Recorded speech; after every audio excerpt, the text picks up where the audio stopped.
দিনভর ঘটে চলেছে অসংখ্য ঘটনা। পত্রপত্রিকা, রেডিও, টেলিভিশন, ডিজিটাল মিডিয়া সহ নিউজ পোর্টালে যে সকল গুরুত্বপূর্ণ খবর আলোচনার খোরাক জুগিয়েছে তার কতটা আমরা জানি। খবর শুধু একটা হেডলাইন নয়, খবর একটা বাস্তবতা বটে। এর নেপথ্যে থাকে অনেক প্রশ্ন যার উত্তর জানা দরকার। আমরা শুধু খবর নয়, জানতে চাই ভেতরের সত্যটাও। এমন অনেক গুরুত্বপূর্ণ খবর আর খবরের বিশ্লেষণ নিয়ে আমাদের নিয়মিত আয়োজন নির্বাচিত খবরে। সকলকে আমন্ত্রণ। সাথে আছে আমি মীর হাসান। আর আজ আলোচনার জন্য আমাদের সাথে পুরো সময় স্টুডিওতে আছেন সাংবাদিক কলামিস্ট জনাব মাহবুব আজিজ। মাহবুব আজিজ, আপনি কেমন আছেন? শুভেচ্ছা, আমি ভালো আছি। আপনি আশা করি ভালো। অসংখ্য ধন্যবাদ। এই রাতে আপনি আমাদেরকে সময় দিয়েছেন। একই সঙ্গে এই আলোচনায় যোগ করে নিতে চাই রাজনৈতিক বিশ্লেষক জনাব শরীফুজ্জামান শরীফকে।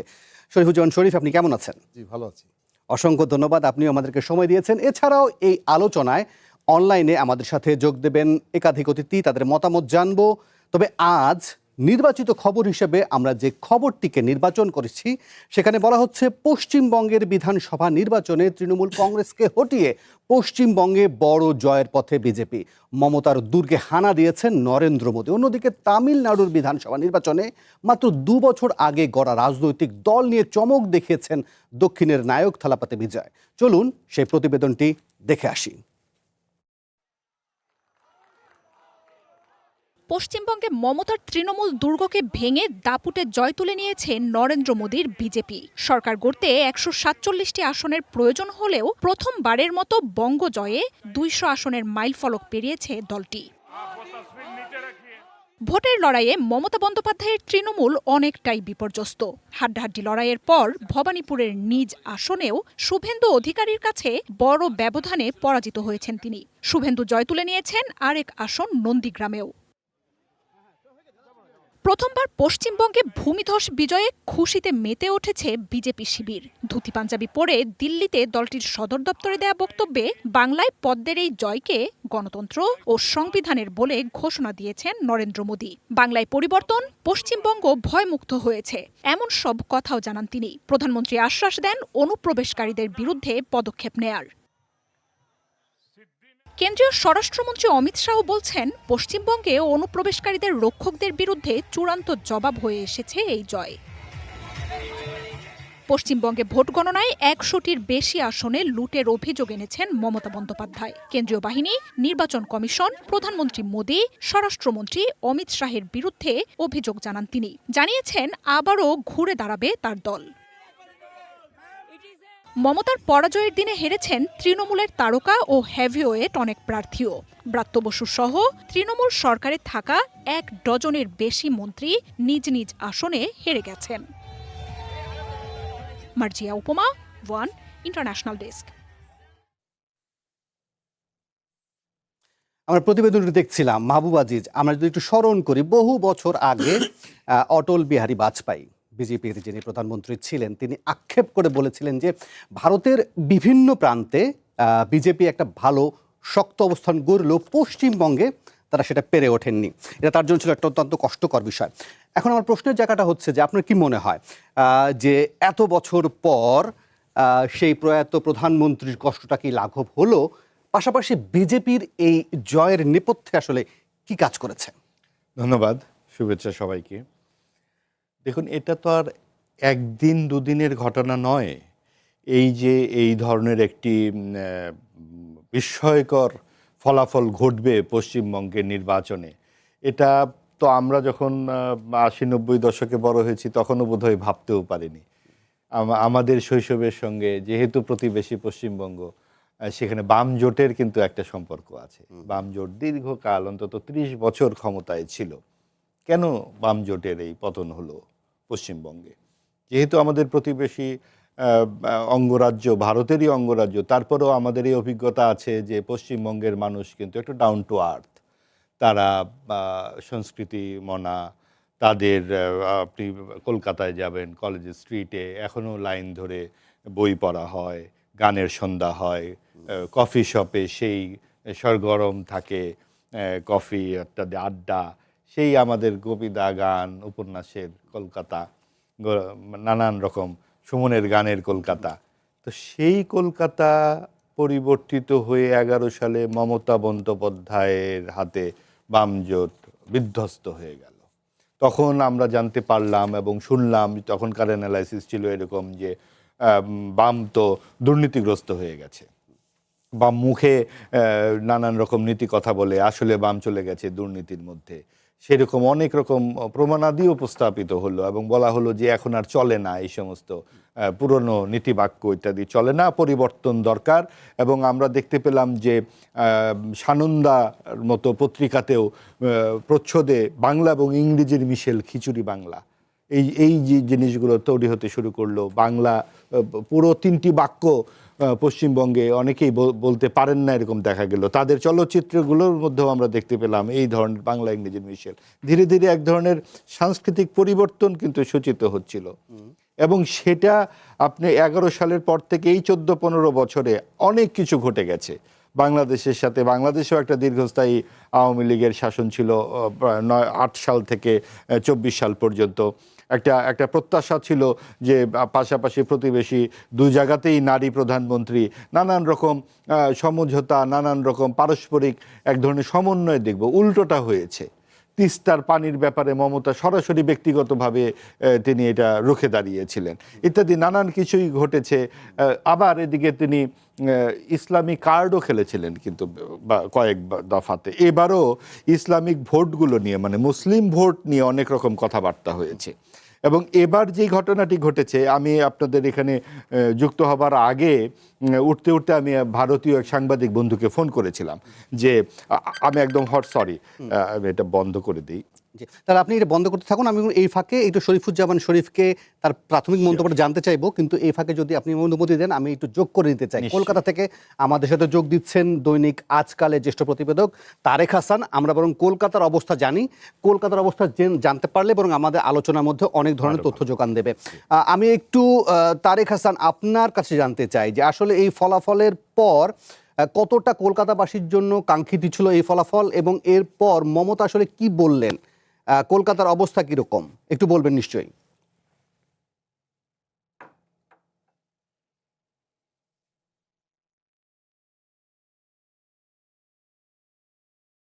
যাকে বলে ভূমিধস জয় পেয়েছে। 294টা বিধানসভা আসনের মধ্যে এখনো পর্যন্ত 206টা আসনে তারা জিতেছে বা এগিয়ে রয়েছে। ফলাফল প্রায় চূড়ান্ত, 2/3 আসন নিয়ে জিতেছে। এতটা আসন বোধহয় বিজেপি নিজেরাও আশা করেনি। ফলে সকাল থেকে যতই ফলাফল এগিয়েছে সমর্থকরা ক্রমশই উল্লাসিত হয়ে পড়েছে এবং তৃণমূলের সমর্থকরা স্বাভাবিকভাবেই ততটাই বিমর্ষ হয়ে পড়েছে। তারা আশা করেননি যে আশাতীত ফল এভাবেও হারা যায়, এখন একটু এটা তারা ভেবেও উঠতে পারেনি। এবং আরো বিস্ময়কর বিষয়, হেরে গেছেন পশ্চিমবঙ্গের বিদায়ী মুখ্যমন্ত্রী মমতা ব্যানার্জিও। বিরোধী দলনেতা শুভেন্দু অধিকারী তাকে 15,000-এরও বেশি হারিয়ে দিয়েছে। এটি হচ্ছে আপাতত পশ্চিমবঙ্গের চিত্র। করে মমতার ব্যাখ্যাটা কি? মমতা এই হারের পেছনে কি বলছেন? আমরা একটা খবর পাচ্ছি গণমাধ্যমগুলোতে, অনলাইনে বিশেষ করে, সেখানে এক ধরনের সংঘর্ষের ঘটনা খবর পাচ্ছি। এটা যদি একটু বলেন আমাদেরকে তারেক হাসান। সংঘর্ষ যা ঘটছে এখনো ব্যাপক অর্থে কিছু ঘটেনি, 2-1টা বিক্ষিপ্ত ঘটনা ঘটছে। ভারতের নির্বাচন কমিশন এবং প্রশাসন যথেষ্ট ভালোভাবেই সামাল দিচ্ছে। এখনো পর্যন্ত কোনো রক্তাক্ত ঘটনা কিছু ঘটেনি। যা হচ্ছে বিক্ষিপ্ত হাতাহাতি, তাও সেটি মমতা ব্যানার্জি বিধানসভা কেন্দ্র ভবানীপুরের গণনা কেন্দ্রের সামনে। এর বাইরে এখনো পর্যন্ত পশ্চিমবঙ্গের অন্যান্য জায়গা থেকে কোনো অশান্তি বা গোলমালের খবর পাওয়া যায়নি। যে তারেক হাসান, আপনি তো গণমাধ্যম কর্মী, আপনাদের দৃষ্টিতে মমতার এই হারের পেছনে কি কাজ করেছে? একেবারেই অ্যান্টি ইনকনভেন্সি। লাগাতার টানা 15 বছর ক্ষমতা থাকলে যেটা হয়, একটা প্রতিষ্ঠান বিরোধী মনোভাব তৈরি হয়। সেই প্রতিষ্ঠান বিরোধী মনোভাবই ব্যাপকভাবে কাজ করেছে। এবং যাকে বলা চলে বিজেপি মানে নিজের সমর্থন নয়, একটা যা হয়ে থাকে যে কোনো বদলের সময়, সরকার পতনের ক্ষেত্রে যা ঘটে থাকে, যে অ্যান্টি ভোট, সেই অ্যান্টি ভোটটা তৃণমূলের ক্ষেত্রে বিরাটভাবে কার্যকর করেছে এবং তার ফসল বিজেপি খুব ভালোভাবে কুড়িয়ে নিতে পেরেছে এবং আশাতীতভাবে ভালো ফলাফল করে পশ্চিমবঙ্গের ক্ষমতায় এসেছে। তারেক হাসান, আর একটু ছোট্ট করে শুনিনি, মুসলিম সংখ্যাগরিষ্ঠ অঞ্চলের ভোটকে আসলে কতটা প্রভাব ফেলেছে? পাশাপাশি ভোটার তালিকা সংশোধন করার যে বিষয়টি, এসআরআই বিষয়টি ভোটার সেটা তালিকা- সেটা কত কাজ করেছে? ভোটার তালিকা সংশোধন দেখেন 4% ভোটারকে একটা ট্রাইব্যুনালে রেখে ভোট হচ্ছে, মানে অর্থাৎ 4% ভোটার ভোট দিতে পারেননি বা উপযুক্ত বলে বিবেচিত হননি বলে বাদ পড়েছে, এটা একটা ফ্যাক্টর আছে। দ্বিতীয় একটা ফ্যাক্টর আছে, মুসলিম ভোট ব্যাংক যে পুরোটাই মমতার, এটা অনেকের ধারণা থাকলে বাস্তবে তার নয়। সরকারের পক্ষে 75 থেকে 80% থাকে, 25% বিরোধী প্রতিষ্ঠান বিরোধী থাকে। সেই প্রতিষ্ঠান বিরোধী প্রতিফলনও ঘটেছে। মুর্শিদাবাদে একাধিক সিটে তৃণমূল হেরেছে, ওখানে কংগ্রেস একটা সিট জিতেছে, সিপিএম একটা সিট জিতেছে, হুমায়ুন কবিরের নতুন দল এজেইউপি তারা 2টো সিট জিতেছে। এবং আরো আশ্চর্যের বিষয়, 71% মুসলিম অধ্যুষিত মুর্শিদাবাদ, সেখানেও কিন্তু বিজেপি জিতেছে। অর্থাৎ মুসলিম ভোট যে শুধু তৃণমূলের তা কিন্তু নয়। তাহলে মুসলিম অধ্যুষিত আসন এলাকায় বিজেপি জিততো কি করে? ফলে বিজেপি মুসলিম ভোটও কিছু পেয়েছে অবশ্যই। অসংখ্য ধন্যবাদ। আমাদের সাথে যোগ দিয়েছিলেন কলকাতা থেকে তারেক হাসান, তিনি আমাদেরকে জানাচ্ছিলেন। শরীফুজ্জামান শরীফ, আপনার বিশ্লেষণটা জানতে চাইবো। নিশ্চয় কয়েকটা পয়েন্ট যোগ করেছেন। একটা হচ্ছে দীর্ঘ 15 বছরের তার শাসন, সেটা যেমন এক ধরনের, জানি না এটা আসলে কতটুকু ভোটের মাঠে প্রভাব ফেলে, সেটা তো নিশ্চয় যোগ করবেন। পাশাপাশি তিনি যে কয়টা পয়েন্ট বলছিলেন, আসলে মুসলিম ভোট যে এক সব তৃণমূলের তা হলো না, কিন্তু বিজেপি যে হিন্দুত্ববাদী রাজনীতি করে, সেখানে মুসলিম ভোট তারা কি করে জড়ো করলো? হ্যাঁ, ধন্যবাদ আপনাকে। ধন্যবাদ সাথের আলোচক এবং দর্শক শ্রোতাদেরকে। মমতা ব্যানার্জি কিন্তু তার নিজস্ব কোনো পলিটিক্স, হুম। তিনি বিজেপির এক্সটেনশন। মমতা ব্যানার্জি, আপনি শুরু থেকে যেটা বললেন যে বিজেপির দীর্ঘদিনের স্বপ্ন ছিল বাংলায় তারা একটা জায়গা করে নেবে, এই জায়গাটা তৈরি করে নিয়েছে মমতা ব্যানার্জির হাত ধরে। 2011 সালে যখন মমতা ব্যানার্জি প্রথম ক্ষমতায় বসেন, তার আগ পর্যন্ত বিজেপির ভোটের ফলাফল শূন্য। মমতা ব্যানার্জি যখন এলেন, তারপরে সেখানে প্রথমবার বিজেপি 3টা, তারপরের বার 74টা এবং এবার ক্ষমতায়। আবার মমতা ব্যানার্জি কিন্তু বিজেপি সরকারের রেলমন্ত্রী ছিলেন। তিনি প্রকাশ্যে বলেছেন যে আমরা বিজেপিকে সামনে রেখে লড়াইটা চালিয়ে যাব। তিনি লড়াইটা শুরু করেছিলেন সিঙ্গুর থেকে এবং তারপরের অনেক ঘটনা আমরা জানি। গত 15 বছর যে লড়াকু মানুষটা, আমরা তাকে চপ্পল পায়ে দিয়ে ঘুরতে দেখেছি, আমরা তাকে সুতির শাড়ি পরে ঘুরতে দেখেছি, কিন্তু তার পেছনে তার ভাইপো এবং তাকে কেন্দ্র করে গড়ে ওঠা যে সুবিধাবাদী শ্রেণী, তারা বেসুমার লুণ্ঠন চালিয়েছে।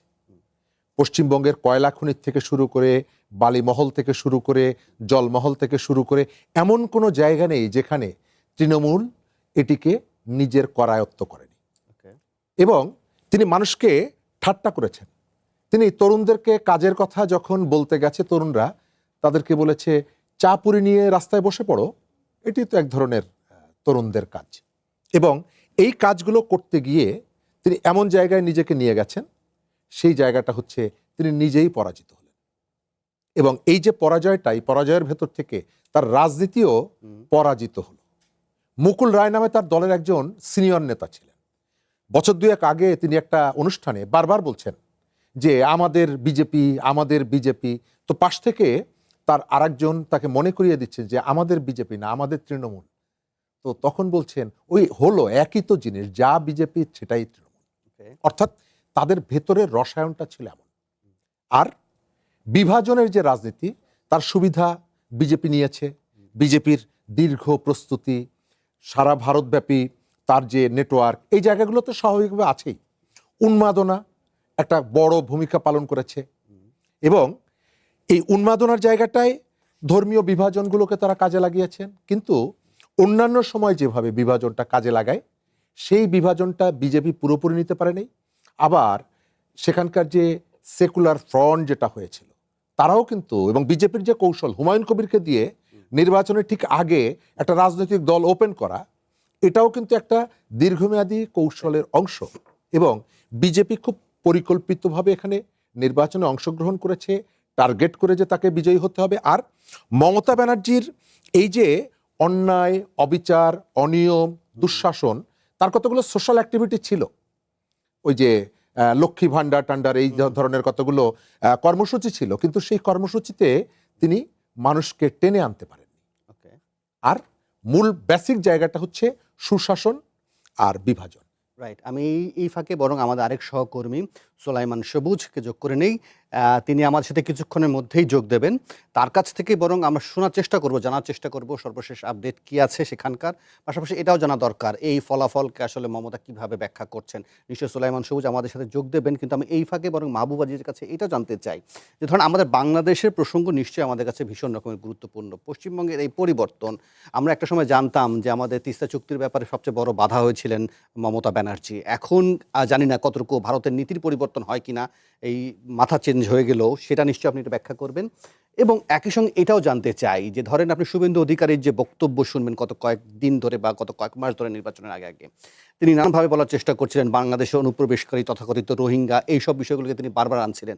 আপনি যদি 24-এর 5ই আগস্টের পর চিন্তা করেন, একটা বড় সংখ্যক কিন্তু আওয়ামী লীগের যারা আছেন তারা সেখানে আশ্রয় নিয়েছেন, ফলে তাদেরকে কিভাবে ট্রিট করা হবে, এই বিষয়গুলো নিয়ে আপনার বিশ্লেষণ শুনবো একটু মাহবুব আজিজ। জি, যেটা মনে হয়, ধারণা করি যে খুব বেশি যে পরিবর্তন হবে এই রাজনৈতিক চিন্তার ক্ষেত্রে বিজেপির, তার বোধ হয় না। কারণ হচ্ছে দেখুন যে তাদের এই যে শেখ হাসিনা প্রশ্নে কংগ্রেস বা বিজেপি কিন্তু একমত, এবং তারা যখন শেখ হাসিনা ওখানে আশ্রয় নিলেন দিল্লিতে, সেখানে তাদের মধ্যে বৈঠকও হয়েছিল, এবং পুরো আওয়ামী লীগের যারা শীর্ষ পর্যায়ের নেতৃত্ব ওখানে গিয়ে আজকে দেখলাম কিছু ছবিও যে তারা ফুল দিচ্ছেন শুভেন্দু সহ অনেককে।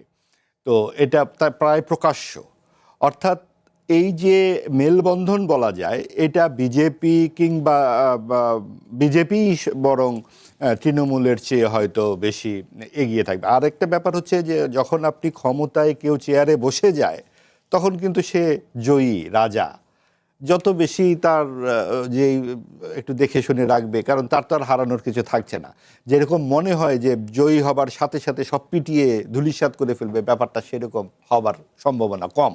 সেটা তাদের আভ্যন্তরীণ ক্ষেত্রেও বহির্বিশ্বের ক্ষেত্রেও, অন্তত প্রতিবেশীদের ক্ষেত্রেও সেটা হতে পারে। আরেকটি কথা বলি আপনাকে, যে ভাই যেই কারণগুলো বললেন পরাজয়ের ক্ষেত্রে তৃণমূলের, আমার কাছে মনে হয় যে আপনি পশ্চিমবঙ্গে গেলেই দেখবেন যেখানে বিলবোর্ড, ওই ভাগ্নে টাগ্নে তাদের যা দলীয়করণ বা পারিবারিককরণ যা ছিল তা তো একেবারেই চাক্ষুষ করেছে সবাই। কিন্তু এই চারপাশের যে উগ্রবাদী রাজনীতির একটা উল্লম্ফন ঘটে গেছে, Pakistan, Afghanistan, Syria, Iraq, Yemen, Lebanon, এই যে একটা ডানপন্থার যে সম্প্রসারণ ইসলামিস্টদের, এটার বিপরীতে কিন্তু হিন্দুত্ববাদী এক্সট্রিমিজমও বেশ শক্ত হয়েই মাথাচাড়া দিয়ে উঠেছে। এবং যেটা বলছিলাম আমি তো এর আগের বার, যে ভারতীয় যে সাংবাদিক বন্ধু বললেন যে আপনাদের ইউনূস সাহেবই তো আমাদের এই বিজয়কে আরো খুব দ্রুত গতির করে দিলেন। এটা আমি বললাম, এটা কিভাবে? বললাম যে ওইখানে যে একটা উগ্রবাদ মাথাচাড়া দিল ইসলামিস্টরা, সেইটা আমাদের এই নির্বাচনে প্রভাব ফেলেছে। তো আমি বললাম, এটা কি করে? এটা তো হতে পারে না, কারণ আমাদের এখানে যা ইসলামিজম যেটা দেখা যাচ্ছিল সেটা তো শেষ পর্যন্ত ধোপে টিকেনি।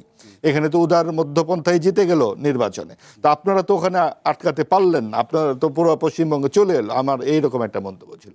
তিনি শেষ পর্যন্ত যেই ব্যাখ্যা দিলেন, যে যেটা ভাই বললেন যে প্রতিষ্ঠান বিরোধী, ভাই বা ওখান থেকে যেটা আমরা জানতে পারলাম যে প্রতিষ্ঠান বিরোধী ভোট, কিন্তু প্রতিষ্ঠান বিরোধী ভোট হঠাৎ করে 15 বছর পরে কি করে হলো? তার মানে তাদের দুঃশাসন, মমতার দুঃশাসনের সাথে সাথে যে পরিবর্তনের একটা আকাঙ্ক্ষা পুরো ভারত জুড়ে দেখা যাচ্ছে, এবং শুধু ভারত না, বিশ্বের বিভিন্ন দেশে দেশে এক ধরনের সম্প্রদায়গত এবং যেটাকে আমরা বলতে পারি সাম্প্রদায়িক রাজনীতি আরো সরাসরি, সেটা কিন্তু বেশ ভিত্তি পাচ্ছে সব জায়গাতে। শরীফুজ্জামান, আপনি কি মনে করেন সে ভিত্তি পাচ্ছে? তাহলে সে ভিত্তি যদি পায়, তাহলে যে দলটির হিন্দুত্ববাদ যাদের একটা বড় পোস্টার, সেখানে আপনি যদি দেখেন, সেখানে মুসলিম অধ্যুষিত অঞ্চলগুলোতে তৃণমূলের ভোট তো থাকলো না, যেটা তারেকও বলছিলেন, যে প্রমাণ হয়ে গেল যে মুসলিম ভোট সব তো মমতার নয়। আমি দুটোই বলেছি। এক হচ্ছে যে তার যে দুঃশাসন, এবং আপনি খেয়াল করবেন এর আগের যে পঞ্চায়েত নির্বাচনগুলো হয়েছে, মানুষ পশ্চিমবঙ্গের ইতিহাসে এত সংখ্যক মানুষ ভোট কেন্দ্রে এসে ভোট দেয়নি। তার কারণ হচ্ছে তাদের দীর্ঘদিন তাদেরকে ভোট থেকে বঞ্চিত করা, পঞ্চায়েত নির্বাচনে একচেটিয়াভাবে মানুষকে ভোট কেন্দ্রে যেতে বাধা দিয়ে দখল করে নেওয়া, এই ক্ষোভটা যেমন ছিল, একই সাথে বিভাজনের রাজনীতিটাকে, যেটা শুভেন্দু অধিকারী আজকেও বললেন, সাধারণত যারা বিজয়ী হন তাদের মধ্যে এক ধরনের বিনয় থাকে, কিন্তু আপনি খেয়াল করেছেন যে তিনি ভোটের ফলাফল আসছে তখন বলছেন যে মুসলমানরা আমাদেরকে ভোট দেয়নি, এসব তৃণমূলকে ভোট দিয়েছে, আমাদেরকে শুধু হিন্দুরা ভোট দিয়েছে। অর্থাৎ তার যে মনস্তত্ত্বের একটা বিভাজনটা আছে সেটা এখানে কাজ করেছে। আর এখানে মুসলমানরা যে কেবলমাত্র তৃণমূলকে ভোট দিয়েছে এটা আমরা কিন্তু ওইভাবে বলাটা ঠিকও হবে না, কারণ অথবা তারা একেবারে সমস্ত হিন্দুরা বিজেপিকে ভোট দিয়েছে অন্যদেরকে দেয়নি, তাও না। তাহলে অন্যান্য প্রার্থীরা জিতলো কি করে? তবে আমি যেটা মনে করি বা আমার টুকটাক যতটুকু যোগাযোগ, সেখান থেকে মমতার এই যে পশ্চিমবঙ্গকে কেন্দ্র করে যে উগ্রপন্থার যে রাজনীতি, উগ্রপন্থাটা নির্ভর করে পরিস্থিতির উপর। আপনি খেয়াল করবেন যে কালকে একসাথে আরো কয়েকটা জায়গায় কিন্তু নির্বাচন হয়েছে। কেরালাতে নির্বাচন হয়েছে। কেরালায় যেটা হয় 5 বছর বাম জোট থাকে, 5 বছর কংগ্রেস জোট থাকে। সেখানে কিন্তু সম্ভবত একটা বা দুটো আসন পেয়েছে বিজেপি। তাহলে ওই জায়গাটায় সে উত্থানটা কিন্তু হয়নি, কারণ ওই যে এনভায়রনমেন্টটা ক্রিয়েট করেছে বিজয়নগর সরকার গত 5 বছর বা তার আগ পর্যন্ত যে ধরনের পরিবেশটা তৈরি করেছে, সেই পরিবেশের কারণে বিজেপি ওই অ্যাডভান্টেজটা পায়নি। আবার নতুন একটি রাজনৈতিক দল আপনি দেখলেন যে থালাপতির যে রাজনৈতিক দল, এবং আপনি খেয়াল করেন যে পরিবর্তনের যে জায়গাটা, তারা 2 বছর আগে আত্মপ্রকাশ করেছে। নেপালে যারা বিজয়ী হলেন 2 বছর আগে আত্মপ্রকাশ করেছে। অর্থাৎ তরুণদের একটা স্বপ্ন এখানে আছে, বিভাজন একটা আছে, সুশাসন দুঃশাসন আছে। আর মমতা ব্যানার্জির যে উগ্রতার যে রাজনীতি, এবং উগ্রতার তিনি চর্চা করেছেন। 2001 সালে তিনি যখন ক্ষমতায় বসেন, এক রাতে 3000 সিপিএম এর অফিস তিনি দখল করিয়েছেন এবং পুড়িয়েছেন। তো এই যে তিনি এক ধরনের একটা দানবীয় শাসন সেখানে কায়েম করেছিলেন, তার বিরুদ্ধে তার দীর্ঘদিনের কমরেড শুভেন্দু অধিকারী একসাথেই তো রাজনীতি করেছেন। তো তিনি যখন দাঁড়িয়ে গেছেন মমতার বিরুদ্ধে, তখন জনগণ তার না, আপনি যেটা বলছিলেন আসলে, আপনি বলছিলেন যে মমতার ঘাড়ে ভর করে বিজেপি একসময় পশ্চিমবঙ্গে এসেছে। থালাপতি বিজয়ের ক্ষেত্রেও বলা হচ্ছে যে তার যে টিভিকে যে দলটি আছে সেটাকেও বলা হচ্ছে যে আসলে সেই এলাকার বিজেপির আসলে স্থানীয় প্রক্সি। জানি না সেটা হচ্ছে গণমাধ্যমের বাস্তবতা বা গণমাধ্যমের প্রতিবেদন। আমি বরং এই ফাঁকিটা আমাদের সোলাইমান সবুজকে যোগ করে নিই। তিনি দিনভর আসলে এই নির্বাচনকে খবর রেখেছেন, ফলাফলের বিষয়ে। সোলাইমান সবুজের কাছে যদি আপনার কিছু জানার থাকে নিশ্চয়ই প্রশ্ন করতে পারেন। আমি সোলাইমান সবুজের কাছ থেকে সর্বশেষ যেটা আপডেট জানতে চাই সেটা হচ্ছে বলবেন নিশ্চয়ই মমতা এই হারকে কিভাবে ব্যাখ্যা করছেন সেটা তো নিশ্চয়ই বলবেন। পাশাপাশি ভারতীয় গণমাধ্যমগুলো যারা রয়েছে তারা আসলে এই মানে সেখানে শুভেন্দুর জয়কে আসলে কিভাবে ব্যাখ্যা করছেন, কারণটা কি সেখানে?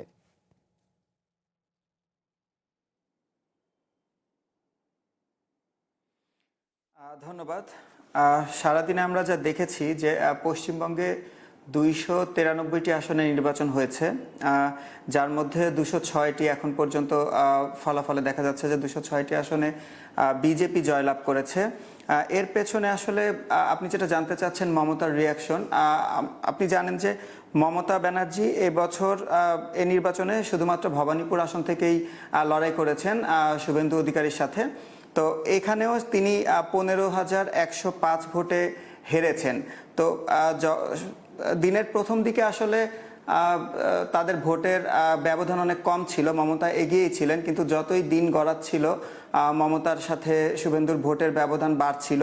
তো এই সময় দুজনই একই সাথে একটা ভোট কেন্দ্রে যায় এবং সেখানে নির্বাচন কমিশন তাদের মোবাইল জব্দ করে এবং বিজেপির নেতাকর্মীরা মমতার গাড়ি লক্ষ্য করে চোর চোর বলে স্লোগান দিচ্ছিল।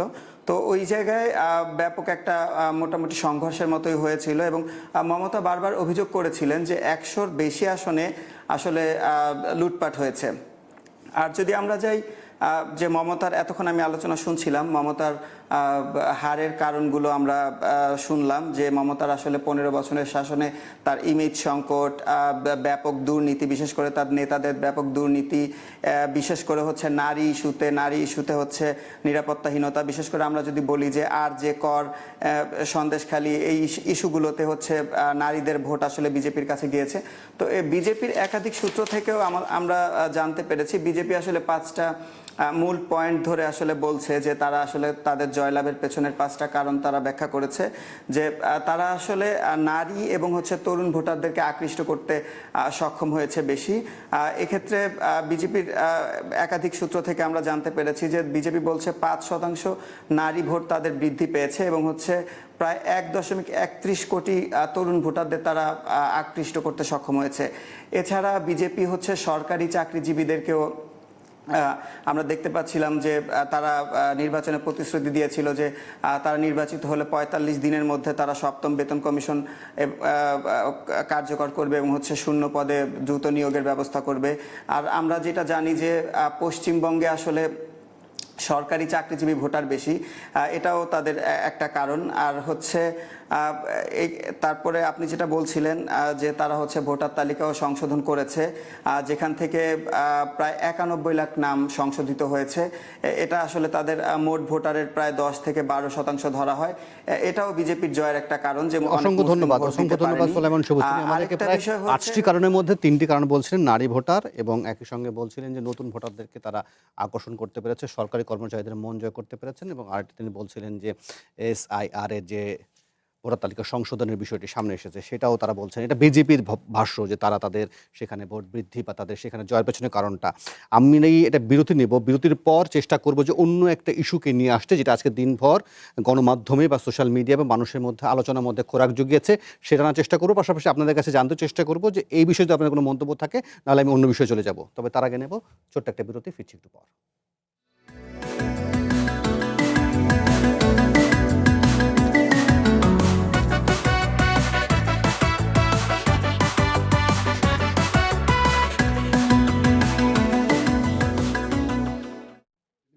আবার আমন্ত্রণ নির্বাচিত খবরে। আমি আসলে এই প্রসঙ্গটা শেষ করতে চাই, তবে এই বিষয়ে আপনাদের সর্বশেষ মন্তব্য জানতে চাই। যদি মাহবুব আজিজ বলেন যে আসলে আমাদেরকে আশাবাদী হওয়ার সুযোগ আছে, মানে আমাদের গভীরভাবে ভাবা দরকার। আচ্ছা, যে শুধু তো আর এটা পশ্চিমবঙ্গ বা ভারতে না, সারা পৃথিবীতেই কেন মানুষ এত বেশি মানে সম্প্রদায়গতভাবে খুব অভিনিষ্ট হয়ে যাচ্ছে। আপনি দেখুন যে আমরা পাকিস্তানকে বলতাম ইসলামিস্ট রাষ্ট্র, ভারত প্রথম থেকেই এক ধরনের হিন্দুত্ববাদী রাষ্ট্র ছিল, তাদের ইয়েতে ছিল, কিন্তু তারা কিন্তু তাদের সংবিধানে সেকুলার শব্দটি ব্যবহার করেছে, তাদের যে প্রথম সেকুলার। আর আমাদের সংবিধানে আছে সেকুলারিজম, কিন্তু সেই সেকুলার ভারতের আছে কি পরিস্থিতিটা। তো সেই ক্ষেত্রে এই যেইগুলো আদর্শবাদী রাজনীতি, বিশেষ করে বামপন্থার যে একটা বিকাশ ছিল ভারতের, পশ্চিমবঙ্গকে নিয়ে যেহেতু আমরা এত কথা বললাম, সেখানে এই আদর্শবাদের পরাজয় কেন? এবং আপনি দেখুন কেন কেন বামপন্থার পরাজয় এরকম জায়গায় জায়গায় জায়গায় কারণ হচ্ছে যে ওই যে অর্থোডক্স হয়ে যাওয়া। আপনি পুস্তকে যা আছে সেই পুস্তক যদি 200 বছর আগে লেখা হয়, সেখান থেকে তো আপনাকে এইখানে স্থাপন করতে হবে। আজকে আপনাদের দেখুন যে এত বড় আপনি একটা সুন্দর একটা প্রেক্ষাপটে অনুষ্ঠানটা করছেন, এটা কি 20 বছর আগে আমরা ভাবতে পারতাম? ওই জায়গায় যুগের সাথেই শুধু তাল মিলায় না, তাদের ভুলও স্বীকার করছে। শরীফুজ্জামান শরীফের তো ভালো লাগার কথা না, তিনি একসময় নিজে আমরা জড়িত ছিলেন। আমিও ছিলাম দেখেই বলছি। এবং আমার কাছে যেটা মনে হয় যে সিপিবি-কে নাম ধরেই বলি, তাদের সাধারণ সম্পাদক কেন 500 ভোট পাবে? এই আত্মগ্লানি অথবা আত্মজিজ্ঞাসা তাদের কি আছে? এটা যেমন বাংলাদেশে সত্য, এটা ওই ভারতের বাম ফ্রন্টের ক্ষেত্রেও সত্য। যে শরীফুজ্জামান শরীফের কাছে শুনি যে কেন বামপন্থীদের এই অবস্থা, এবং বাংলাদেশের পার্সপেক্টিভ যদি চিন্তা করি, যারা যারা সংসদে গেছেন এখনই বলেন বা এর আগেও বলেন, এর আগের সরকার সময় বলেন তার আগেও বলেন, সবাই কিন্তু মূল একটা দলের উপর ভর করেই গেছে। অনেকে বা নিজের প্রতীক নিয়েও নির্বাচন করতে পারেননি, অন্যের প্রতীকের উপর ভর করে সংসদে গেছে। বামদের এই করুণ দশা কেন? কাজ না করলে আপনার বাড়ি এসে তো ভোটার এসে ভোট দিয়ে যাবে না। আপনি ওপারের নির্বাচনে আমি দেখছিলাম সন্ধ্যাবেলায় একটা ছেলে একবারে ইয়াং, 44-45 হাজার ভোট পেয়েছে, সিপিএম এর প্রার্থী। তিনি এসে বলছেন যে এই ভোট আমাকে আগামী 5 বছর লড়াই করতে উদ্বুদ্ধ করবে। আপনি একেবারে অল্প বয়সী বিশ্ববিদ্যালয় থেকে পাশ করে বেরিয়ে নির্বাচনে যেভাবে পরিকল্পিতভাবে অংশগ্রহণ করছে, আমার এখানে সেই ধরনের প্ল্যানটা নাই। আপনি রাজনীতিতে ভূমিকা রাখার যোগ্যতা অর্জন করার পরিকল্পনা যদি আপনার না থাকে, তাহলে এখানে যে অবস্থা সেটাই হবে। চাওয়ার জায়গাটা বলেন, আমাদের দৃষ্টিভঙ্গিটা পাল্টানো দরকার। আমি এখানে এক ধরনের ধর্মীয় রাজনীতির যখন বাড়ন্ত অবস্থা দেখি আমি এক ধরনের স্বস্তি বোধ করি, কিন্তু আমি পশ্চিমবঙ্গে আবার সেকুলার রাজনীতি চাই। আবার ওখানকার নওশাদ সিদ্দিককে দেখলে আমাকে সেকুলার লিডার মনে হয়, কিন্তু এইখানকার অমুক হুজুরকে টুপিওয়ালাকে দেখলে আমার মনের মধ্যে আবার এক ধরনের একটা সাম্প্রদায়িক ভাবনা চলে আসে, তাকে মৌলবাদী মনে হয়। দৃষ্টিভঙ্গিটা উদার করা, প্র্যাকটিক্যাল হওয়া, আর লাস্ট জায়গাটা হচ্ছে যে আপনাকে রাজনীতিটাকে মিন করা। আমাদের প্রতিবেশী, আমাদের সাথে আমরা অনবরত যুদ্ধ করে টিকে থাকতে পারবো না, এই বোধটা, ওই যে শুভেন্দু অধিকারী যেটি বলছে, ভোটে ফলাফল আসার আগে হিন্দু মুসলমান ভাগ করে দেওয়া মানে হচ্ছে তার পেছনে তার একটা অসৎ রাজনীতি আছে, সেই ইস্যুটাকে নিয়ে রাজনীতি করতে চান, জল ঘোলা করতে চান। এটা নিয়ে যেমনি আপনাকে সতর্ক থাকতে হবে, একই সঙ্গে আমার এখান থেকে কারণে অকারণে সুযোগ পেলেই যে উস্কানি দেওয়া, যেটা গত 1.5 বছর ধরে হয়েছে, আবার সেখান থেকে যেটা করা হয়েছে 5 আগস্টের পরে ভারতের মিডিয়াগুলোর নিউজ দেখলে আপনার মনে হবে যে পরাজয়টা যেন তাদেরই হয়েছে, তাদের যে অন্তর্জালাটা আমরা দেখেছি সেটাও আমরা যেমনই চাই না, একই সাথে এখান থেকেও যে উস্কানি, এটিও চাই না। আমরা আত্মমর্যাদা নিয়ে, সম্মান নিয়ে, অধিকার নিয়ে প্রতিবেশী সুলভ একটা সম্পর্ক থাকুক, সেটি আমরা চাই। রাইট, নিশ্চয়ই। আমি বরং একটু পরিবর্তন করি আমাদের আজকের প্রসঙ্গটি। আমি বরং একটু, নিশ্চয়ই জানেন তো আজকে যে বাংলাদেশ মার্কিন যে চুক্তি আছে সেটা নিয়ে রিট হয়েছে এবং একই সঙ্গে উচ্চ আদালত আজকে বেশ কিছু কার্যক্রম হয়েছে। আমরা বরং সেই প্রতিবেদনটি দেখি, আমাদের আলোচনা খোরাক যোগাবে।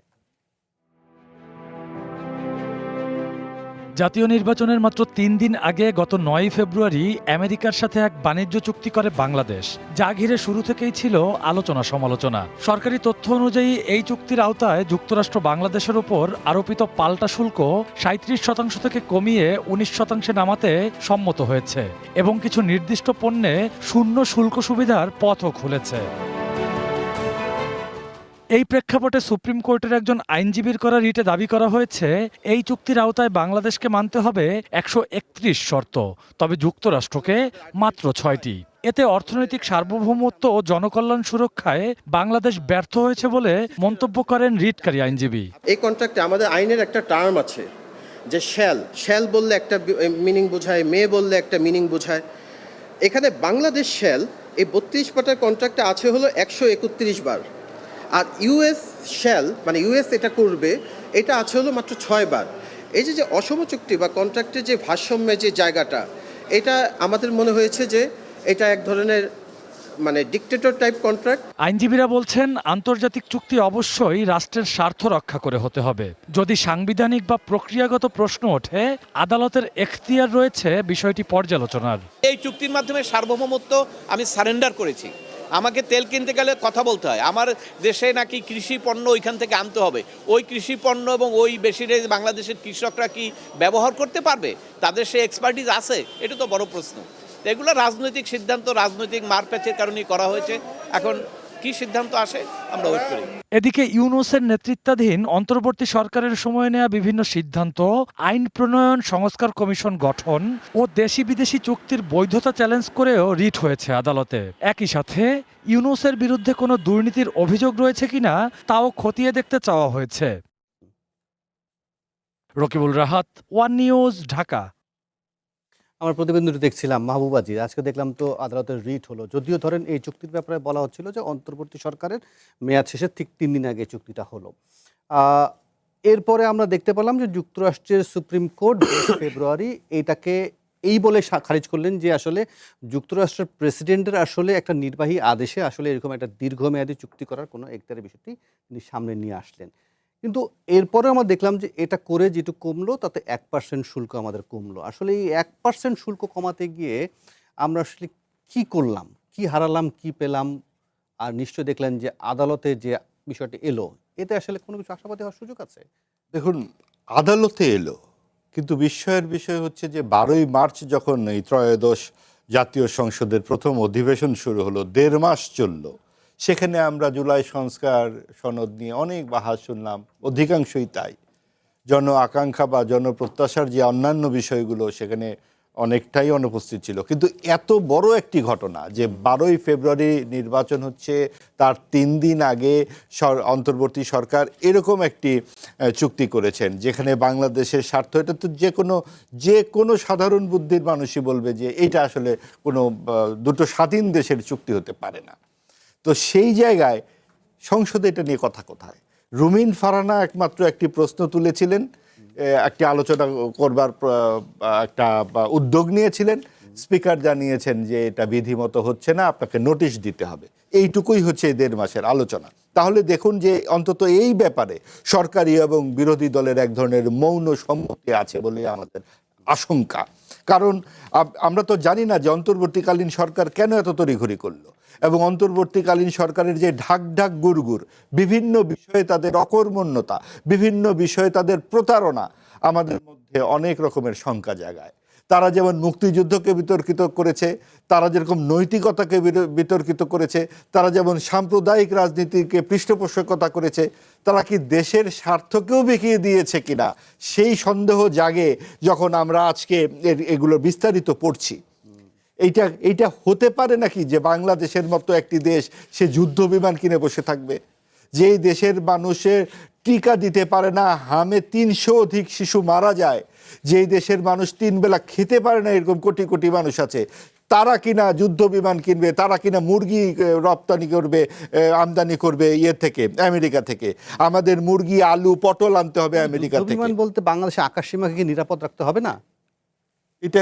এটা কিরকম কথা যে আমরা কি এই যুক্তরাষ্ট্রের সাথে এই ছাড়া, মানে চুক্তি ছাড়া আকাশ সীমা নিরাপদ রাখতে পারবো না? আপনার কি মনে হয় পারবে?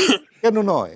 কারণ হচ্ছে যে আপনি যদি এই ভয়ই পান তাহলে তো আসলে আপনি স্বাধীন একটা দেশ হিসেবে আপনি টিকবেন কি করে? স্বাধীন দেশ হতে গেলে তো আপনার নিশ্চয়ই আপনার প্রতিরক্ষা ব্যবস্থা জোরদার হতে হবে। সেই প্রতিরক্ষা ব্যবস্থা তো অবশ্যই আপনি জোরদার করবেন, সেটার জন্য আপনার একটা সংসদ আছে, সেখানে আপনি আলোচনা করবেন। সংসদে বসে আমি আইন করব, প্রতিরক্ষা ব্যবস্থা তো আমাকে জোরদার করতে গেলে আইন করে আপনি মানুষকে জানাবেন কোন জায়গায় আপনি এরকম রাতের অন্ধকারে নির্বাচনের 3 দিন আগে আপনি একটা চুক্তি করে ফেলবেন দেশের স্বার্থ রক্ষা করার জন্য। আপনাকে কোন এজেন্ডা দেওয়া হয়েছে দেশের স্বার্থ রক্ষা করবার জন্য? আপনি দেশের স্বার্থ রক্ষার জন্য শিশুদের আমের টিকা দিবেন না, আপনি দেশের স্বার্থ রক্ষার জন্য বঙ্গবন্ধুর বাড়ি বুলডোজার দিয়ে 3 বার ভাঙবেন, আপনি দেশের স্বার্থ রক্ষার জন্য বিমান যে টাকা দিয়ে কিনবেন সেই টাকাই নাই দেশের তহবিলে। আপনি এই হচ্ছেন দেশের স্বার্থ আপনি রক্ষা করবেন। কাজে এই ধরনের ভূতের ঠ্যাং দেখালে তো আমাদের চলবে না। আমাদের দেশটা তো আর আকাশ থেকে পড়েনি, দেশের স্বার্থ আমরা বুঝি। এই দেশের বিরুদ্ধে 7ম নৌবহরত যুক্তরাষ্ট্র পাঠিয়ে দিয়েছিল, তারা কি পেরেছে এই দেশকে পদানত করতে? কাজে এই ভয় পেলে তো চলবে না যে আমাদের দেশকে তারা দখল করে ফেলবে। এবং আমাদের দেশে এমন কোনো মণিমাণিক্য নাই যে যুক্তরাষ্ট্র বলুন আর ভারত বলুন প্রতিদিন আমাদের এই দেশ দখল করবে। যে এদিকে আমি শরীফুজ্জামান কি বলে, আমাকে ভূতের ঠ্যাং দেখছি? ধন্যবাদ। আমি একটু পেছন থেকে শুরু করি আর কি। চুক্তিটা করেছে ডক্টর মোহাম্মদ ইউনূস, তার সরকার, এবং তার সরকারের 2জন উপদেষ্টা। ফরিদ আক্তার যখন তিনি দায়িত্বে ছিলেন তখনই বলেছেন যে সর্বনাশ হয়ে গেছে, আমরা অনেক চেষ্টা করে ঠেকাতে পারিনি। গত পরশুদিন সজীব ভুইয়া, তিনি উপদেষ্টা ছিলেন, তিনিও বলছেন এটা ঠিক হয়নি। তার অর্থ হলো ডক্টর ইউনূস আমাদেরকে যে ঐক্যমত্যের কমিশন করেছেন, সমস্ত রাজনৈতিক দলকে ডেকেছেন যে আপনারা, আমি চলে যাওয়ার পর, নির্বাচনের পর আপনারা মিলেমিশে দেশ চালাবেন, সবাই মিলে। অথচ তিনি বিদেশের সাথে চুক্তি করছেন, তার যে সহকর্মী যারা, ওই ক্যাবিনেটের যারা, তাদের সবাইকে তিনি জানাননি, অথবা তাদের মতামতকে গুরুত্ব দেননি, অথবা তাদের কাছ থেকে কোনো পরামর্শই নেননি। অর্থাৎ তিনি এখানে এসে একটা জাতি গঠনে সবাই একমত হয়ে কাজ করবে, এটি আমাদেরকে সবক দিচ্ছেন। কিন্তু তিনি যেখানে প্র্যাকটিসটা করছেন সেখানে সেই কাজটি তিনি করছেন না। দ্বিতীয়ত, এই যে কাজটি হলো, এই হওয়ার ভেতর থেকে আপনি রাজনীতিকের ভেতরে যে কুটিল প্যাস, এটা আপনি বুঝতে পারবেন। আমাদের সবাই বলছে জুলাই সনদ বিএনপি মানছে না, আবার তারা বলছে জুলাই সনদকে তারা ভুলভাবে উপস্থাপন করছে। আমাদের জুলাই সনদে স্পষ্ট করে বলা আছে, কোনো সরকার যদি বিদেশিদের সাথে কোনো চুক্তি করে, সেই চুক্তি জাতীয় সংসদে আলোচনা হতে হবে, কথা বলতে দিতে হবে, সে তার উপরে মানুষ কথা বলবে। অথচ পার্লামেন্ট আপনি আটকে দিচ্ছেন, স্পিকার তার ক্ষমতা বলে আটকে দিচ্ছে, আর অন্য যে রাজনৈতিক দলগুলো তারা কথা বলছে না। কারণ নিশ্চয়ই আপনি কোথায় ধূপ করে তাল পড়ছে, খলিল রহমান তো পরিষ্কারই করেছেন যে জানতেন জানতেন, সবাই কিন্তু জানতেন, সবাই জানতেন। তার অর্থ হচ্ছে যে আমাদের পলিটিক্যাল পার্টিগুলো আমাদের সাথে কিভাবে ধোঁকাবাজি করে দেখছেন তো। খলিলুর রহমান বলে দেওয়ার পর আমরা জানছি যে এই রাজনৈতিক দলগুলো জানতেন, এবং ডক্টর মোহাম্মদ ইউনূস তিনি আমেরিকার স্বার্থ রক্ষা করার জন্য কতটা কমিটেড ছিলেন আপনি দেখেন। জুলাই অভ্যুত্থানের পরে 33টা রাজনৈতিক দলকে নিয়ে আপনি ঐক্যমত্য কমিশন গঠন করে আলোচনা করলেন। তাদেরকে সবাইকে ডাকেন, যমুনাতে ডাকেন, স্যান্ডউইচ খাওয়ান, কফি খাওয়ান, কিন্তু গোপন চুক্তিটা যখন আপনি করবেন তখন আপনি মাত্র 3টা দলকে নিয়ে আমেরিকায় চলে গেলেন এবং বললেন আমরা এমনিতে যাচ্ছি। একটা সরকার অভ্যুত্থানের সাথে যে বিশ্বাসঘাতকতা কিভাবে করে, অভ্যুত্থানের পক্ষে যারা তাদের সাথে ধোঁকাবাজিটা কিভাবে করে, ডক্টর ইউনূস প্রমাণ করে দিয়ে গেছে। জি, আমি এই ফাঁকে বরং গত সম্ভবত আমি যদি ভুল না করি 27শে এপ্রিল এই ত্রয়োদশ জাতীয় সংসদের যে প্রথম অধিবেশন, সেদিন স্বতন্ত্র এমপি রুমিন ফারহানা সংসদের মধ্যে এটা তুলেছিলেন। তিনি কি বলেছিলেন আমরা একটু শুনি, তাহলে আমাদের আলোচনা আরো কিছু পয়েন্ট পাবো। বাংলাদেশ থেকে যে পরিমাণ পণ্য আমরা রপ্তানি করি, আমেরিকা থেকে সে পরিমাণ পণ্য আমরা আমদানি করি না, এবং যে কারণে একটা বাণিজ্য ঘাটতি তৈরি হয়েছে বিরাট, এবং এই বাণিজ্য ঘাটতি পূরণের লক্ষ্যে বাণিজ্য চুক্তি হয়েছে। কিন্তু মাননীয় স্পিকার, যারা সুশীল সমাজ আছেন, থিঙ্ক ট্যাঙ্ক আছেন, তারা বারবার বলেছেন যে একটি অনির্বাচিত সরকার এই ধরনের চুক্তি স্বাক্ষর করতে পারে না, এবং এই চুক্তিতে অনেকগুলো ক্লজ আছে যেটা বাংলাদেশের স্বার্থ বিরোধী। সুতরাং নির্বাচনের পরে যখন একটি নির্বাচিত সরকার আসবে তখন যেন এই চুক্তিটি স্বাক্ষরিত হয়। কিন্তু আনফরচুনেটলি আমরা দেখলাম যে না, অন্তর্বর্তীকালীন সরকার শুনল না, এবং 9 ফেব্রুয়ারি এই চুক্তিটি স্বাক্ষরিত হয়। মাননীয় স্পিকার, এই চুক্তিটি 60 দিনের মধ্যে যদি সরকার চায় তারা এটিকে বাতিল করতে পারে এবং চুক্তিটি সংসদে আনা হোক। রুমিন ফারহানা বলছে 60 দিনের মধ্যে বাতিল করতে পারে এবং সংসদে আনা আছে, এটা আছে, একটা ক্লজ আছে, যে কোনো পক্ষই এটা দিতে পারবে 60 দিনের মধ্যে আলাপ আলোচনা করতে। সরি, আপনি আচ্ছা, কিন্তু আপনি খেয়াল করলেন এরাই বলছে যে আমরা বাংলাদেশপন্থী, আমাদের এখানে দিল্লিপন্থী না, দিল্লিপন্থীদেরকে আমরা উচ্ছেদ করেছি, এবার বাংলাদেশপন্থীদের রাজনীতি আমরা এস্টাবলিশ করেছি। পার্লামেন্টে যেখানে প্রতি মিনিটের জন্য 2,73,000 টাকা খরচ হয় পাবলিকের টাকা, সেখানে সবাই মাথা নিচু করে বসে আছে। এই বিষয়টি নিয়ে একটা টু শব্দ করার ইচ্ছা অথবা তাগিদ অনুভব করছে না। তাদেরকে আমরা বলছি যারা বাংলাদেশপন্থী পলিটিক্যাল লিডার, মানুষকে সুযোগ পেলে কতভাবে ধোঁকা দেওয়া যায়, এবং আমাদের ডক্টর ইউনূস সরকার যে কাজটা করে গেছেন, আপনি প্রায় দেখবেন যে একটা কাউন্টার যুক্তি দেওয়া হয় যেটি খলিলুর রহমান করেছে। খলিলুর রহমানকে বিএনপি সঙ্গে নিয়েছে। আচ্ছা, ফুটবল খেলা বা ক্রিকেট খেলায় গোল তো প্লেয়ার দেয়, পুরস্কারটা কাকে তুলে দেওয়া হয়? টিম লিডারকে, ক্যাপ্টেনকে। তো ডক্টর ইউনূস এই চুক্তিগুলো হয়েছে ইনি জানেন না, খলিলুর রহমান একা জানেন আর অন্য কেউ জানেন। এই যে ধোঁকাবাজি, এই যে মিথ্যা কথা, মানুষের সাথে প্রতারণা করা, মানুষকে বোকা মনে করা, এই কাজটি আমরা দেখতে পাচ্ছি গত কয়েকদিন ধরে। আমরা চাই দেশের স্বার্থে এই যে রাষ্ট্রবিরোধী যে কাজটি ডক্টর ইউনূস করে গেছেন, আজ হোক কাল হোক, ইতিহাসের কাঠ গড়ায় তাকে দাঁড়াতে। মাহবুবাজি, আপনি এই মন্তব্য শুনে আমি এই ইস্যুটাও শেষ করতে চাই। এরপরে দেখুন, এই যে 3 উপদেষ্টার কথা যে ভাই বললেন, ফরিদা, সজীব ভুইয়া এবং আসিফ নজরুল, এরা 3জনই কিন্তু তাদের ইন্টারভিউতে বলেছেন আমরা কিছু জানি না, প্রত্যেকেই। তার মানে তারা কিছু জানে না, তো ওখানে করেছেনটা কি তারা? এখন প্রত্যেকেই মুখ মুছে ফেলতেছেন। বিড়াল যখন মুখ মোছে তখন কিন্তু খাবার পরে মোছে, এবং এই জায়গাতে ইউনূস সাহেব তার মানে করেছেনটা কি? এবং এই যে পুরো জিনিসটা আপনি চক্করটা দেখেন, ওই প্রশ্নটা ওঠে যে 24-এর গণ অভ্যুত্থানের সাথে ইউনূস সাহেব ও উপদেষ্টাদের আসলে কি সম্পর্ক ছিল? তাদেরকে এইভাবে জোর করে ধরে আনাটাই দরকার ছিল কিনা, নাকি 1/11-এর সেই বিরাজনীতিকরণের ধারার অর্ধসমাপ্ত স্বপ্ন ইউনূস সাহেবের হাতে এসে পূর্ণাঙ্গ রূপ পেল? সেই বিরাজনীতিকরণের ধারারই একটি অংশ কিনা এই বাণিজ্য চুক্তি, সেটাও খুব গভীরভাবে ভেবে দেখবার বিষয়। রাইট, আমি বরং এই ফাঁকে যোগ করে নিতে চাই মাইদুল ইসলাম পলক, যিনি রিটকারী আইনজীবী ছিলেন, তিনি আমার সাথে যোগ দিচ্ছেন। তার কাছ থেকে শুনে নিই, যদি আপনাদের প্রশ্ন থাকে তাহলে তার কাছে প্রশ্ন করে আমরা বরং পরবর্তী ইস্যুতে চলে যাব। মাইদুল ইসলাম পলক কি আমার সাথে যোগ দিচ্ছেন? যদি যোগ দিয়ে থাকেন মাইদুল ইসলাম পলক, আপনি কি প্রত্যাশা করেছিলেন, কি প্রত্যাশা নিয়ে আসলে আদালতের কাছে গেছেন, এটা তো নিশ্চয়ই জানতে চাইবই। পাশাপাশি এটাও একটু ছোট্ট করে বলবেন যে আসলে এই ধরনের চুক্তি, যেটাকে ক্লাসিফাইড চুক্তি বলা হচ্ছে, সেটা আসলে জনসম্মুখে প্রকাশের কোনো প্রস্তাবনা বা যে কোনো দাবি নিয়ে গেছেন কিনা আদালতের কাঠগড়ায়?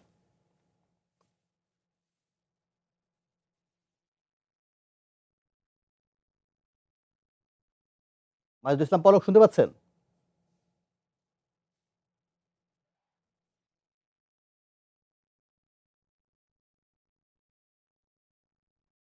মাইদুল ইসলাম পলক, আপনি আমাকে শুনতে পাচ্ছেন? আপনার বরং কানেকশনটা ঠিক করে নেন আরেকবার, আমি এবং এই অংশ থেকে বিরতি নেই, নেব ছোট্ট একটা বিরতি, ফিরছি একটু পর।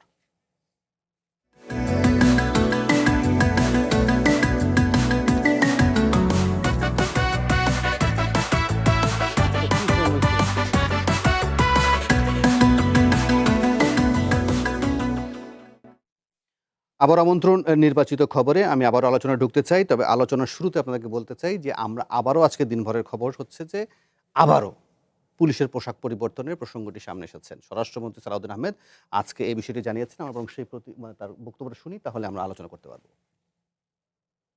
পুলিশ বাহিনীর মধ্যে যে বিদ্যমান তাদের পোশাক আছে, এটা নিয়ে কেউ সন্তুষ্ট না।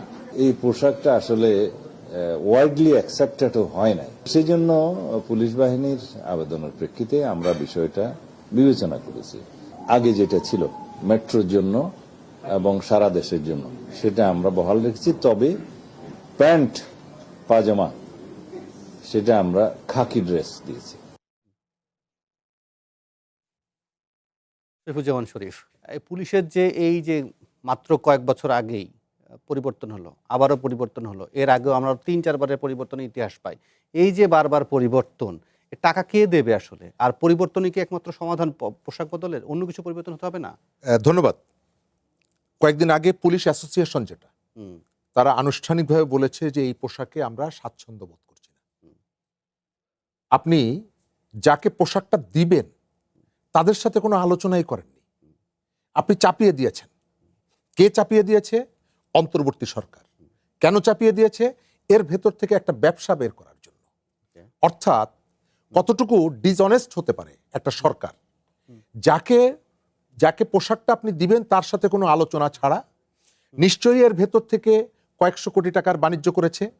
তার অর্থ হলো যে আপনি একটা অভ্যুত্থানের ভেতর থেকে যে সরকারটাকে ক্ষমতায় বসালেন, সেই সরকারেরও বাণিজ্যিক চিন্তাগুলো কিভাবে আষ্টে পৃষ্ঠে ছিল এর ভেতর থেকে আপনি বুঝতে পারছেন।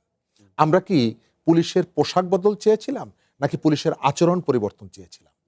আমরা অভ্যুত্থানের ভেতর থেকে যে সরকারটা ক্ষমতা এলো, এদের এই যে ধান্দাবাজি, এই ধরনের বিশেষ কোনো গোষ্ঠীকে খুশি করা, এর ভেতর থেকে ব্যবসা বাণিজ্য বের করা, এই প্রবণতার কারণে আজকে এত সংখ্যক মানুষের মৃত্যুর পরেও তার ইতিবাচক প্রভাব আপনি রাজনীতি এবং সমাজে দেখতে পাচ্ছেন। ফলে মাহবুব আজিজের জন্য প্রশ্নটা দাঁড়িয়ে যায়, যিনি বলছিলেন যে এর মধ্যে থেকে এটা ব্যবসা। গণমাধ্যমের প্রতিবেদনে বলছে যে একজন উপদেষ্টা এবং শীর্ষ পর্যায়ে ৩ কর্মকর্তার মুখ্য ভূমিকা রাখেন এর আগের দফায় পরিবর্তনে। এবারকার পরিবর্তনে কে কে ভূমিকা রাখবে আমরা জানি না, কিন্তু যে নামগুলোর কথা বা যে পদগুলোর কথা আসে তাদের পরিচয় কি প্রকাশ হওয়ার কোনো সুযোগ দেখেন? আর এই বারবার পরিবর্তন করতে হয় কেন? দেখুন, আসলে যাদের হাতে এই দায়িত্বগুলো থাকে, তারা যদি একটু শক্তভাবে দাঁড়িয়ে মনে করে যে এইটা শুধুমাত্র একটা কোনো ব্যক্তি বা দলের কাজ নয়, এটা দেশের কাজ, তাহলে কিন্তু এই সমস্যাগুলো বারবার সামনে আসে না।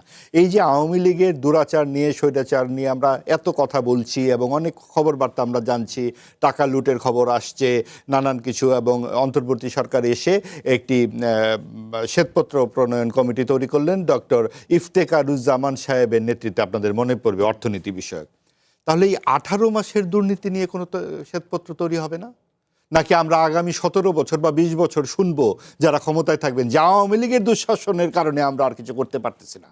যেমন আওয়ামী লীগ খালি বলতো যে বিএনপি জামাতের কারণে আমরা কিছু করতে পারছি না। এই যে পারস্পরিক দোষারোপের রাজনীতি আমাদেরকে কিন্তু এই দুর্নীতির দিক থেকে সত্যিকারের একটা খবর আমাদের সামনে দাঁড়া করে না। বিএনপির পরিষ্কার উচিত যে ভাই, আমি কিন্তু এই অবস্থাতে দেশটাকে পেয়েছি, এই হচ্ছে আমার সামনে আওয়ামী লীগের শ্বেতপত্র, এই হচ্ছে 18 মাসের শ্বেতপত্র। আপনি দেখুন যে ঢাকার হৃৎপিণ্ডে একটা 100+ জমির উপরে জাতীয় যে প্রধানমন্ত্রী যে গণভবন, ওটাকে জুলাই জাদুঘর বানানো নিয়ে কি তামাশা এবং অর্থনৈতিক কেলেঙ্কারিটা করা হয়েছে। আপনি দেখুন যে মুক্তিযুদ্ধের জাদুঘর নাই আমাদের দেশে সরকারিভাবে, সেটা একটা বেসরকারি উদ্যোগে একটা ট্রাস্টের। তাহলে আপনি যদি জুলাই জাদুঘর এত বড় করে তৈরি করেন, তাহলে মুক্তিযুদ্ধের জাদুঘর কত বড় করে করা দরকার? আমাদের জাতীয় জাদুঘরের একটা প্রান্তে সুন্দর করে জুলাই জাদুঘর বানানো যেত। আপনি 64 জেলায় আপনি জুলাই স্তম্ভ তৈরি করার দরকার কি ছিল? একটা সুন্দর করে আপনি একটা স্মৃতিসৌধের একটা তৈরি করতেন, সেটা সময় যেত। আপনি দেখেন টাকা পয়সার হরিলুট কী করে করা হয়েছে, এবং প্রত্যেকটা সেক্টরে স্বাস্থ্যমন্ত্রী বলেছেন সিরিঞ্জ কেনার টাকা নাই। অর্থাৎ প্রত্যেকটা খাতওয়ারি মন্ত্রণালয়ওয়ারি শ্বেতপত্র করা দরকার এই অন্তর্বর্তীকালীন সরকার। আমি এই জায়গায় থামাই, আমি আসলে অনেক কিছু জানার সুযোগ ছিল বা আগ্রহ ছিল, কিন্তু সময় সেই স্বল্পতার কারণে হয়ে উঠছে না। আমি বরং এই ফাঁকে আপনাদেরকে এবং দর্শকদেরকে অনলাইনে সর্বশেষ আপডেটগুলো জানিয়ে দিই। আমি বরং একটু অনলাইনগুলোর দিকে তাকাই। আপনাদের কাছ থেকে হয়তো মন্তব্য নিতে চাইতাম, কিন্তু মন্তব্য নিতে পারছি না। আমি বরং অনলাইনগুলোর দিকে দেখি আমাদের আজকের সর্বশেষ অনলাইনগুলো কী কী করেছে। প্রথম আলো তার অনলাইনে বলছেন যে থালাপাতে বিজয়ের যেটা আলোচনা করছিলাম, যে তার বিষয়টিকে সামনে এনেছেন। পাশাপাশি ভবানীপুরে শুভেন্দুর কাছে হেরে গেলেন মমতা, সেই প্রসঙ্গটি এসেছে। এখন পর্যন্ত এটাই মবের বিষয়ে একটি প্রতিক্রিয়া পাওয়া গেছে আইনমন্ত্রী। তিনি হচ্ছেন যে বলছে মব হচ্ছে জনগণের প্রতিক্রিয়া। আমি জানি না উনি কী অর্থে বলেছেন, এটা যদি সুযোগ হতো তাহলে আমি দেখার সুযোগ ছিল, কিন্তু এখন পাচ্ছি না। আমি বরং সমকাল দেখি, সমকাল তার অনলাইনে কি বলেছেন। সমকাল এখনও সেটাকেই প্রধান শিরোনাম করেছে যে তৃণমূলের ভরাডুবি, পশ্চিমবঙ্গে প্রথম ক্ষমতায় আসছে বিজেপি। তারাও এটাকে তাদের শীর্ষ খবর করেছে। এছাড়া পুরোটা জুড়ে দেখছি যে পশ্চিমবঙ্গের নির্বাচনকে তারা প্রাধান্য দিয়েছেন। আমরা একটু দেখি বিবিসি দেখি, আমরা বরং বিডি নিউজ, আচ্ছা বিডি নিউজে দেখছি যে আচ্ছা মোদির সুনামিতে ডুবলো মমতার, শক্ত রাজনৈতিক দুর্গ, নেপথ্যে 5 কারণ। আমাদের প্রতিবেদক যিনি ছিলেন তিনিও বলছিলেন সেখানকার অন্যান্য খবর। এখন পর্যন্ত পশ্চিমবঙ্গই গুরুত্ব পাচ্ছে বিডি নিউজের পুরো পোর্টাল জুড়ে। আমরা দেখি বিবিসি কি বলছে। বিবিসি একটা ফলাফল প্রজেক্ট করছে। তৃণমূল কংগ্রেস 81, বিজেপি 206, বামফ্রন্ট 2, কংগ্রেস 2, অন্যান্য 2। এখন পর্যন্ত তাদের যে প্রজেকশন তাতে পুরোটাই হচ্ছে বিজেপি ক্ষমতার দিকে এগিয়ে যাচ্ছে, এবং বাকি সব যে খবর আছে সেটা মূলত প্রাধান্য পাচ্ছে পশ্চিমবঙ্গের নির্বাচন। আমি সুযোগ পেলে আপনাদের কাছে এই সর্বশেষ মন্তব্য জানতে পারতাম, কিন্তু আসলে সময় স্বল্পতার জন্য হয়ে উঠছে না। মাহবুব আজিজ এবং শরীফুজ্জামান শরীফ, অসংখ্য ধন্যবাদ এই গভীর রাতে আপনি আমাদেরকে সময় দিয়েছেন। আর আজকের মতো শেষ করতে হচ্ছে নির্বাচিত খবর। কাল আবারও দেখা হবে। সে পর্যন্ত ভালো থাকুন, সুস্থ থাকুন, শুভরাত্রি।